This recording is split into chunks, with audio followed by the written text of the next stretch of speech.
The Xbox Series X is an apology for the Xbox One in every way. Microsoft's last console was weighed down by being $100 more at launch than the PS5, even though it had less GPU power, and it had a Kinect accessory that just wasn't very useful. The company tried to course correct with the mid-generation refreshes, the Xbox One S and Xbox One X, but those didn't really push things as far as they needed to. As of this year, the PS4 is estimated to have sold more than twice as many units as the Xbox One family, and even the Nintendo Switch, which came out several years later, beat Microsoft. So really, I think with the Series X, Microsoft is just trying to get everything right from the start. This has all the hardware you'd want to get 4K gaming at 60 frames per second as like a nice standard, and it can even support up to 120 FPS gaming to really give you a PC-like experience. It'll also load everything much faster than before because it has an SSD, and it can even automatically add HDR to your old games. How can you not love that? It's like Microsoft is begging gamers to love them. And after playing the system for the past week, I can definitely see everything Microsoft is going for, and I think hardcore gamers will just love all the power that they have in here. But the real question is, do you really need it? There aren't that many games, so that makes the question kind of complicated.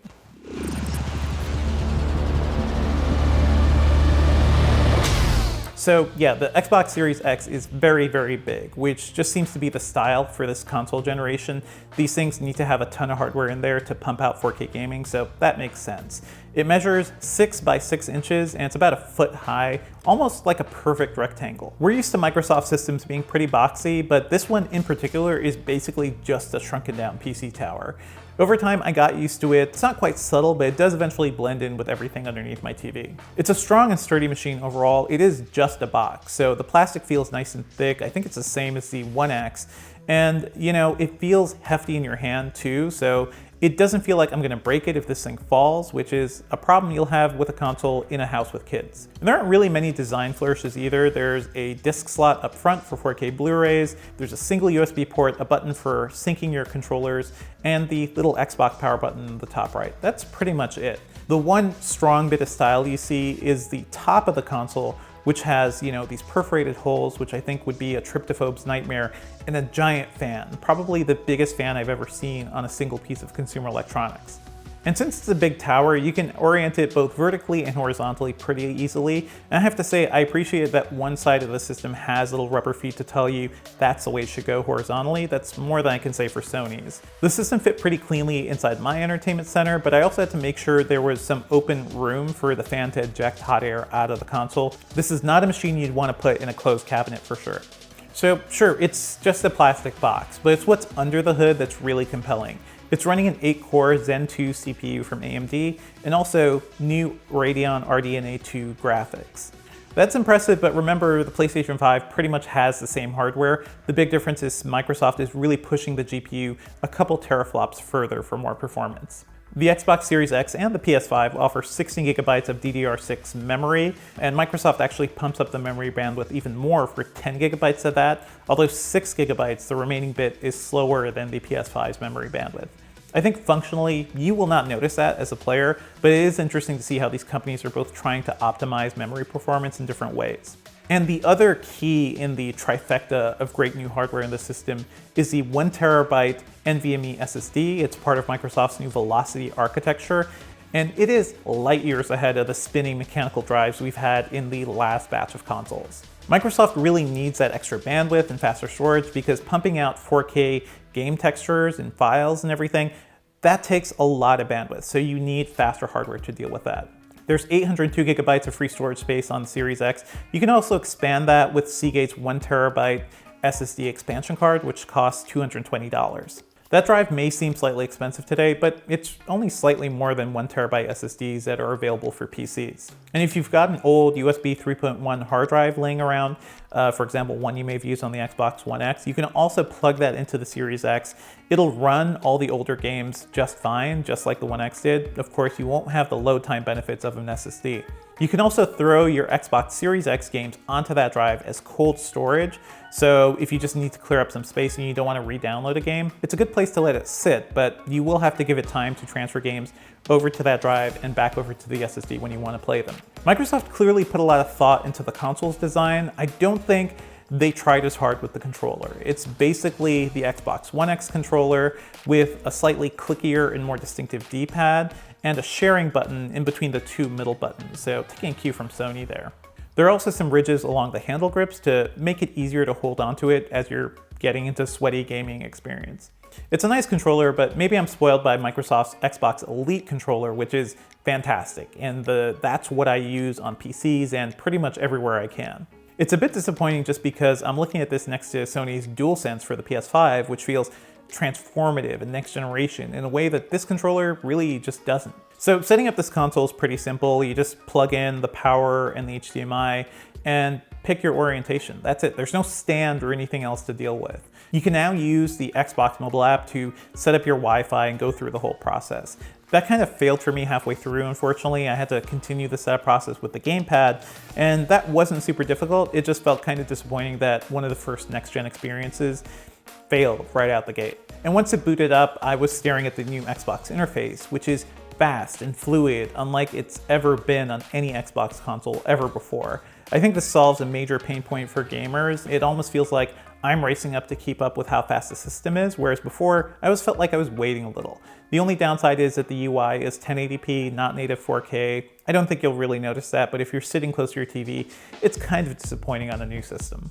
And as with every new console, these things are basically PCs, so you can't really start gaming right away.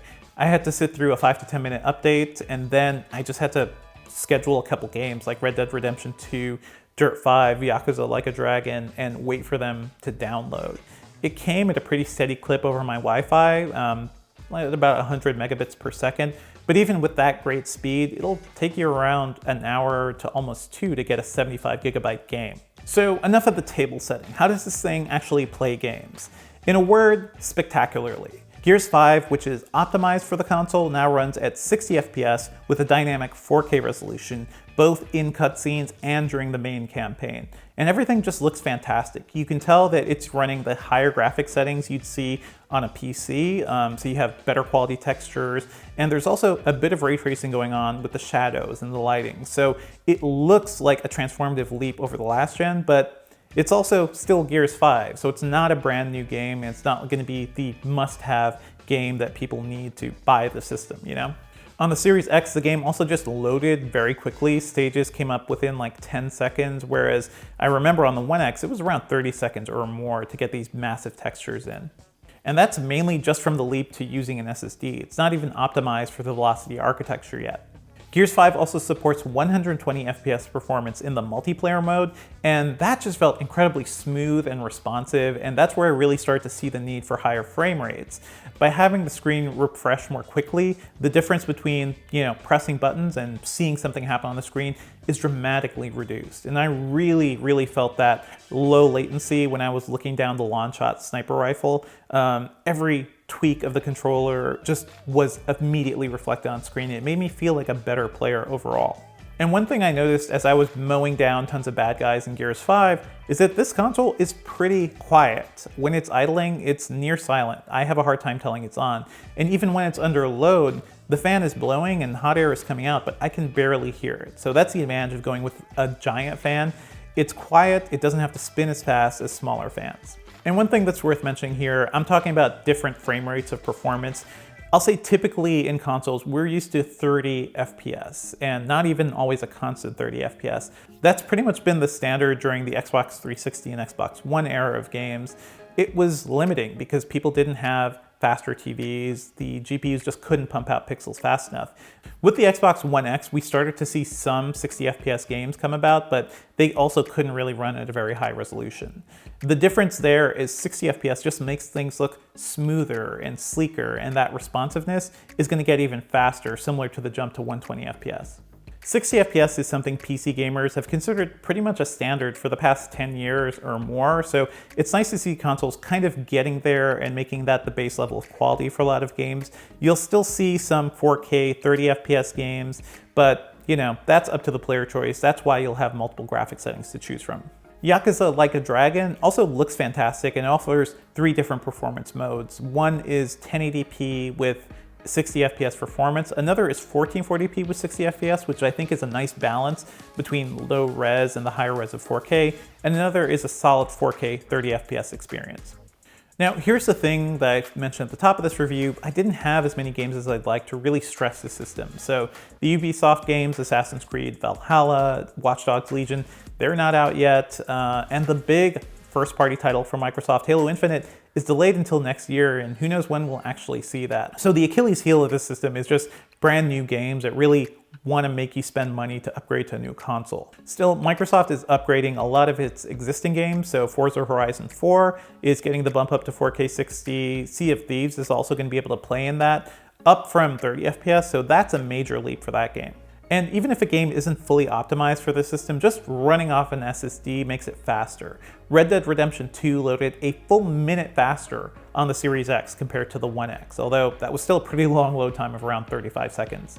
That game ran at 4K 30 FPS on the One X, and it still looks good here, although I'm hoping Rockstar eventually gives us a 60 FPS mode, and I'm hoping for that for a lot of games, to be honest.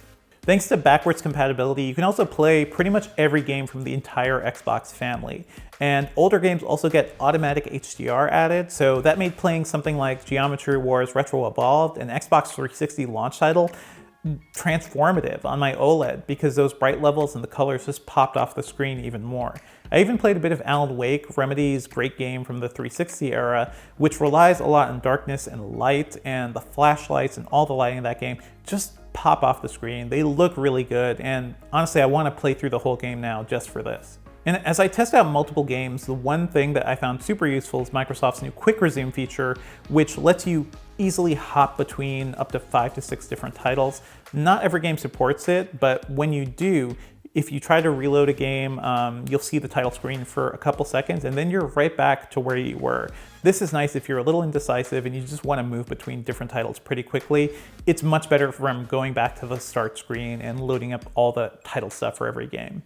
And another thing Microsoft has going for it is Game Pass, which is its subscription service that gives you access to a rotating library of games, all their first-party titles, some EA Access titles, and soon Bethesda games. So it's not as if Microsoft doesn't have games for people to play, it's just the new stuff, the big draws just aren't there. I think Game Pass has been a great deal for years, and certainly with the Xbox One X and everything. So now it's still worth getting. Game Pass Ultimate also gives you Xbox Live multiplayer access for $15 a month. And if you're trying to figure out how to buy one of these consoles, I think Xbox All Access for $35 a month, you get Game Pass, everything, and the Xbox Series X. That's not a bad deal at all. Now, when it comes to disappointing bits of this console, yeah, again, not many games. I'm also sad we're not really seeing ray tracing being pushed very hard, aside from Gears 5, which from what I've read doesn't even fully take advantage of the ray tracing within the AMD GPU.